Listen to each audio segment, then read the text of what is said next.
శిక్షణ పూర్తి చేసుకున్న గ్రూప్ 1, గ్రూప్ 2 ఆఫీసర్లకి సీఎం రేవంత్ పాఠాలు చెప్పారు. బాధ్యతలు ఎలా నిర్వర్తించాలి, ప్రజలకి సేవ చేసే విషయంలో ఎలాంటి ధోరణితో నడుచుకోవాలి అనే అంశాలపై పాఠాలు చెప్పారు. సర్వీస్లో ఎదురయ్యే సవాళ్లు, పరిస్థితుల్ని ఎలా హ్యాండిల్ చేయాలనే దానిపైన క్లాసులు చెప్పారు సీఎం రేవంత్. రాజకీయాలలో, ప్రభుత్వ ఉద్యోగంలో 3 రకాల పరిస్థితులు ఎదురవుతాయి. చేరినప్పుడు చాలా గరంగా ఉంటాం, ఉడుకు రక్తం. కొంచెం దూరం పోయిన తర్వాత నరం కొంచెం మెత్తబడతాం.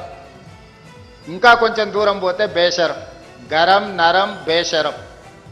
చివరికి లైఫ్లో సెటిల్ కావాలన్నా లేకపోతే రకరకాల ఆలోచనలతోని మనం కొన్ని తప్పిదాలు చేస్తూ ఉంటాం. ఎవరు ఏమనుకుంటే మాకేముందిలే, మాకు కావాల్సింది మేము తీసుకుంటున్నామని 3 రకాల పరిణామ క్రమాలు ఉంటాయి. అవి చర్చించుకుంటారు. ఇందులో ఎవ్వరు కూడా మొదటి దగ్గరనే ఆగిపోవాలనేది నా ఉద్దేశం.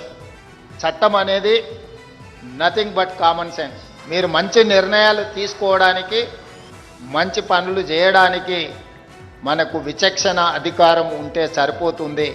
దాన్ని ఎట్లా ఉపయోగించాలనేది మన మీదనే ఆధారపడి ఉంటుంది. ప్రొసీజర్స్ ఉంటాయి, ప్రాక్టీసెస్ ఉంటాయి.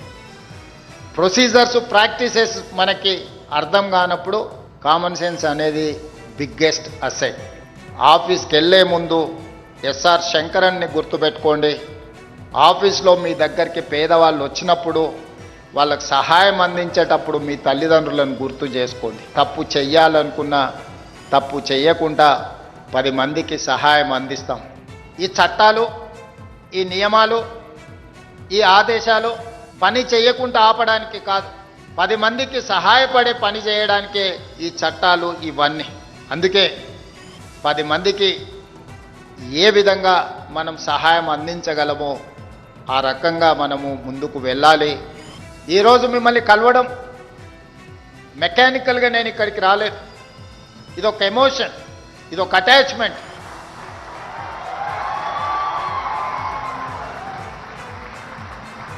తెలంగాణ రాష్ట్ర ప్రభుత్వంలో మీరు చేరుతున్నది ఉద్యోగం కాదు, 4 కోట్ల తెలంగాణ ప్రజలతో కూడుకున్న భావోద్వేగం. తెలంగాణలో మీరు ఒక బాధ్యత నిర్వహించడం అంటే ఒక భావోద్వేగం.